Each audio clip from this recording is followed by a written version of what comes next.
Bonjour, je suis Ségolène Aimé, j'ai 73 ans et j'ai dédié ma vie aux maladies rares. Votre parcours en une phrase. Je suis médecin généticienne et j'ai été confrontée dès le début à l'ignorance totale des milliers de maladies génétiques qui existent et j'ai décidé de faire quelque chose.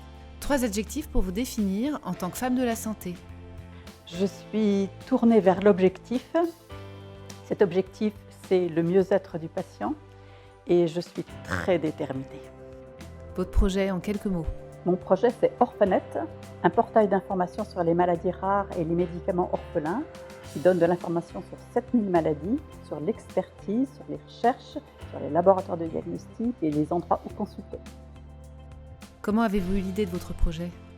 J'ai eu l'idée de mon projet en voyant l'ignorance énorme de moi-même et de mes confrères devant des maladies génétiques sur lesquelles il y avait très peu d'informations. Pourquoi vous pour le mener? J'étais, je pense, la bonne personne pour mener ce projet parce que j'étais généticienne et ces maladies sont très souvent génétiques.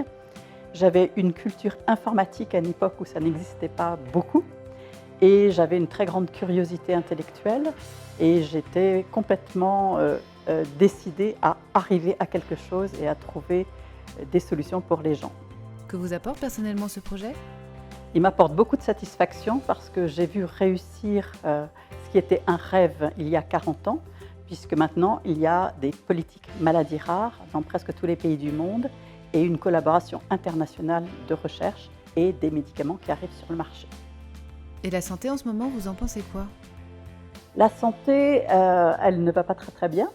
La science n'a jamais autant délivré de nouvelles informations et pourtant les solutions ne sont pas toujours à la hauteur de tout ce qu'on sait. Donc je pense que ce qu'il faut maintenant, c'est de l'innovation organisationnelle, c'est-à-dire une question d'organisation des soins, ce n'est pas une question d'innovation technologique. Et dans 10 ans?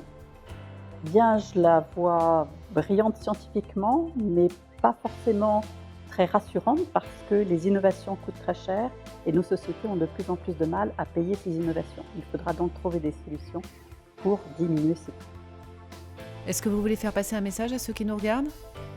Le message que je voudrais te faire passer, c'est qu'il y a toujours des solutions à tout, même quand les problèmes semblent extrêmement compliqués et que chacun peut apporter sa pierre pour faire en sorte qu'on apporte aux gens des services dont ils ont besoin. Et très souvent, les innovations sont simples, elles sont simplement mieux se parler, mieux s'écouter, mieux s'organiser. À quelqu'un en particulier? J'ai un message à faire passer à l'industrie pharmaceutique et biotechnologique. Je pense qu'il faut qu'ils comprennent qu'il faut qu'ils soient raisonnables en termes de marge. Si vous voulez voir quelqu'un répondre à ces questions, ce serait qui? Ça serait Alexandra Dur, qui est une médecin neurologue à l'Institut du cerveau à Paris et qui a dédié sa vie à la maladie de Huntington. Et pour le futur, qu'est-ce qu'on peut vous souhaiter? Je suis déjà très très gâtée quand je vois que, à la suite de tout ce que j'ai fait et de ce qu'ont fait plein d'autres gens, il y a enfin un futur pour les gens avec ces maladies qui sont vraiment des injustices de la naissance. Et le nom de votre projet? C'est Orphanet. Visitez le site orphanet.fr.